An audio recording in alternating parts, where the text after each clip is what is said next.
ധ്യായാമോദവളാവകുണ്ടനവതീം തേജോമയീം നൈഷ്ഠികീം സ്നിഗ്ധാപാംഗവിലോകിനീം ഭഗവതീം മന്ദസ്മിതശ്രീമുഖീം വാത്സല്യാമൃതവർഷിണീ സുമധുരം സങ്കീർത്തനാലാപിനീം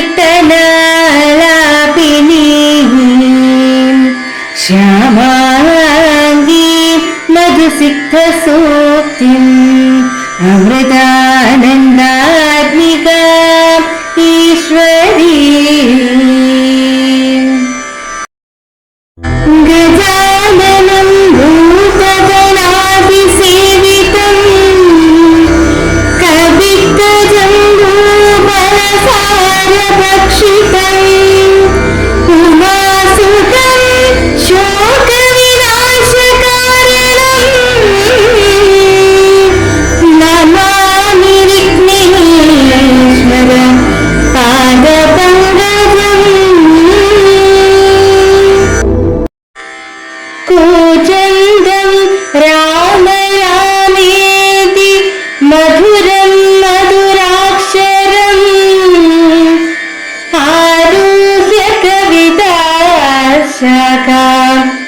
വന്ദേ വാൽമീകി കോകിലം.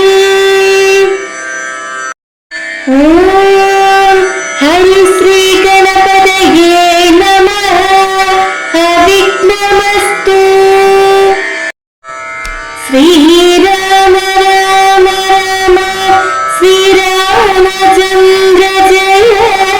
ശ്രീരാമ രാമ രാമ ശ്രീരാമഭദ്ര ജയ. ശ്രീരാമ രാമ രാമ സീതാഭിരാമ ജയ. ശ്രീരാമ രാമ രാമ ലോകാഭിരാമ ജയ.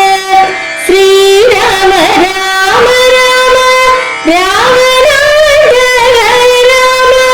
ശ്രീരാമ മമ ഹൃദി രമതാം രാമ രാമ.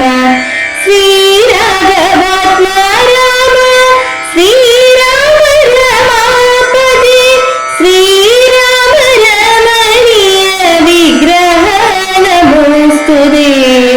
ശ്രീരാമ രമണീയ വിഗ്രഹ നമോസ്തുതേ. നാരായണായ നമോ നാരായണായ നമോ നാരായണായ നമോ നാരായണായ നമഃ. നാരായണായ നമോ നാരായണായ നമോ നാരായണായ നമോ നാരായണായ നമഃ. ശ്രീരാമനാമം പാടി വന്ന പൈങ്കിളിപ്പെണ്ണേ, ശ്രീരാമചരിതം നീ ചൊല്ലിടുമടിയാതെ. ശാരിക പൈതൽ താനും വന്ദിച്ചു വന്യന്മാരെ. ശ്രീരാമസ്മൃതിയോടെ പറഞ്ഞു തുടങ്ങിന.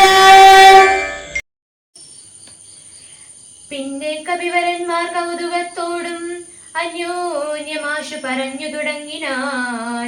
ഉഗ്രം മഹാനക്രചക്ര ഭയങ്കരം അഗ്രേ സമുദ്രമാലോക്യ കവികുലം. എങ്ങനെ നാം ഇതിനെ കടക്കുന്നവാരെങ്കും മറുകര കാണുവാനുമില്ലല്ലോ.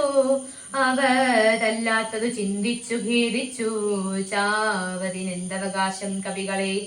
ശക്രതനേതനൂജനാമങ്കദൻ മർക്കട നായകന്മാരോട് ചൊല്ലിനാൻ. എത്രയും വേഗബലമുള്ള ശൂരന്മാർ ശക്തിയും വിക്രമവും പാരവും ഉണ്ടല്ലോ. യുദ്ധം വിരിസുതൻ ചൊന്ന നേരം വായുപുത്രനും ഉദായ സത്വരം പ്രീതനായി ലംഘനം ചെയ്തു സമുദ്രത്തെയും പിന്നെ ലങ്കാപുരത്തെയും ഭസ്മമാക്കി ക്ഷണാൽ. പുഷ്കരമാർഗേണ പോകും നിനക്കൊരു വിഘ്നം വരായിക കല്യാണം ഭവിക്കതേ. ആശീർവചനവും ചെയ്തു കവികുലം ആശുപോകെന്നു വിധിച്ചോരനന്തരം വേഗേന പോയി മഹേന്ദ്രത്തിൻ മുകളേറി നഗായ രാജകുമാരിയെ പോലെ നിന്നു വിളങ്ങിനാൻ. ഓം അമൃതേശ്വരി നമഃ. ഭാരതീയ ഇതിഹാസമായ രാമായണത്തിലെ അദ്ഭുത വിക്രമികളായ വാനരന്മാരുടെ സമുദ്രലംഘന ചർച്ചയും തന്റെ ശക്തി തിരിച്ചറിഞ്ഞ് ഹനുമാൻ സമുദ്രം കടക്കാൻ തയ്യാറാകുന്നതുമായ ഭാഗമാണ് ഇന്ന് പാരായണം ചെയ്തത്. സമ്പാദിയുടെ നിർദ്ദേശപ്രകാരം വാനരന്മാർ സമുദ്രം കടക്കുവാനുള്ള മാർഗങ്ങൾ തേടുന്നു. 100 യോജന ചാടുവാൻ കഴിയുന്നവർ ആരുണ്ടെന്ന് അംഗദന്റെ ചോദ്യത്തിന് വാനരന്മാർ ഓരോരുത്തരും തങ്ങൾക്ക് ചാടിക്കടക്കുവാൻ കഴിയുന്ന യോജന എത്രയാണെന്ന് പറയുന്നു. എന്നാൽ ഒന്നും മിണ്ടാതിരുന്ന ഹനുമാനോട് അദ്ദേഹത്തിന്റെ യഥാർത്ഥ ശക്തിയെക്കുറിച്ച് ജാമ്പവാൻ പറഞ്ഞു കൊടുക്കുന്നു. ഹനുമാന്റെ ജനനം തന്നെ രാമകാര്യാർത്ഥമാണെന്നും പവനപുത്രനായ ഹനുമാൻ അദ്ദേഹത്തെ പോലെ തന്നെ പരാക്രമിയാണെന്നും അറിയിക്കുന്നു. ഹനുമാന്റെ യഥാർത്ഥ വീര്യം മനസ്സിലാക്കി കൊടുക്കുവാനായി അദ്ദേഹത്തിന്റെ ജനന സമയത്തുണ്ടായ അത്ഭുതകരമായ ഒരു സംഭവം ഓർമ്മപ്പെടുത്തുന്നു.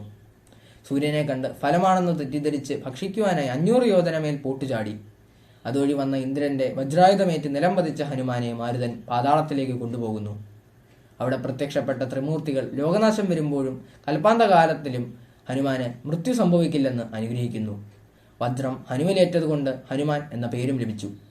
ജാമ്പവാന്റെ ഈ വാക്കുകൾ തന്റെ ശക്തി തിരിച്ചറിഞ്ഞ് ഹനുമാൻ സമുദ്രലംഘനത്തിന് തയ്യാറാകുന്നു. മഹേന്ദ്രപർവ്വതത്തിന്റെ മുകളിൽ കയറി രാമസ്വരൂപം ഹൃദയത്തിൽ നിറച്ച് രാമനെ സ്തുതിക്കുന്നു. ഭക്തി, വിനയം, ആർജവം തുടങ്ങിയ സകല ഗുണഗണങ്ങളുമുള്ള ശ്രീരാമഭക്തനെയാണ് നമുക്കിവിടെ കാണാൻ കഴിയുന്നത്. ഓം നമഃ ശിവായ.